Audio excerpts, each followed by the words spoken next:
Believe it or not, there has been a long tradition of companies jumping on the video game bandwagon. Some have been more successful than others, and today I'm going to be looking at 3 examples of this on the Commodore 64.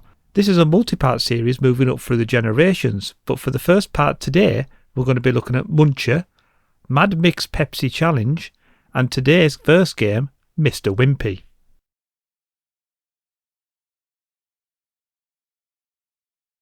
Mr. Wimpy is named after the chain of hamburger shops that we've got here in the UK, and yep, they're still out there somewhere.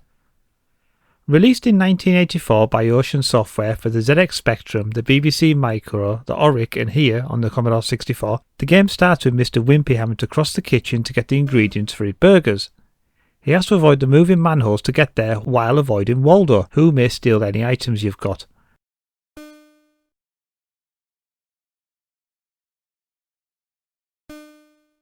Once you've completed this, the game becomes familiar. Yep, it's a Burger Time clone.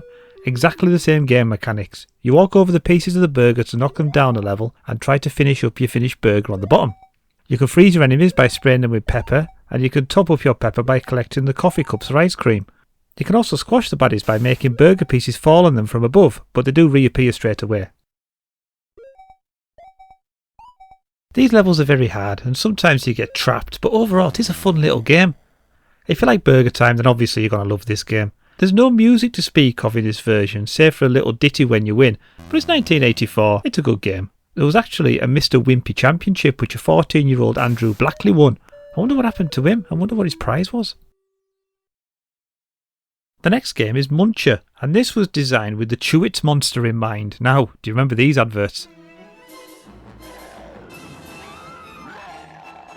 London's under siege. But beware, this gobbling brute is a master of disguise.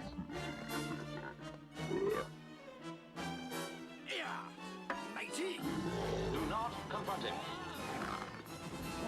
Always carry your regulation Chewits. There's nothing chewier. The game is a 2D platform style game based loosely upon Rampage, developed by Gremlin Graphics and released for the Commodore 64 and Spectrum in 1988. You control a T-Rex and the aim is to destroy and eat as many things as you can. You work from one side to the other causing destruction and mayhem wherever you set your big claws. There are 3 levels, and as well as destroying everything you can, you need to collect your dinosaur eggs and put them in your nuclear waste for them to grow. That's the theory anyway.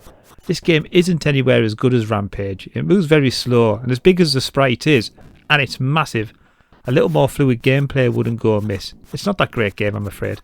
Although, in 1988, they obviously got away with naming the levels like this. Last up in our sponsored roundup is Mad Mix Pepsi Challenge on the Commodore 64. It was also released on the ZX Spectrum, the Amstrad and the MSX. Published by US Gold and released in 1988, this bears the Pepsi name, but that's where it stops. There's nothing at all to do with the popular cola drink in the game at all. It's basically a Pac-Man clone where the object is to get rid of the balls of goodness in the level. The designs of the level are well done, with variety in each one of the 15 stages. The ghosts move around and you can eat power pellets to kill them. The stages have obstacles and other things to move around like one-way streets, gates and the like, and it's quite a good game. And out of all the games today, this is the one I found myself playing the longest. The graphics are good, the music is good, the sound effects don't distract, and I did like the little nods to the original game. It's a good game, but what it had to do with Pepsi I don't know.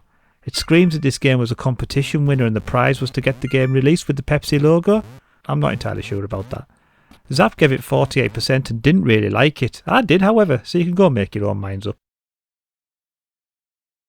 The sponsorship and crowbarring of products into games carried on right through the generations, with games such as Cool Spot, Pushover and Zool all containing product placement.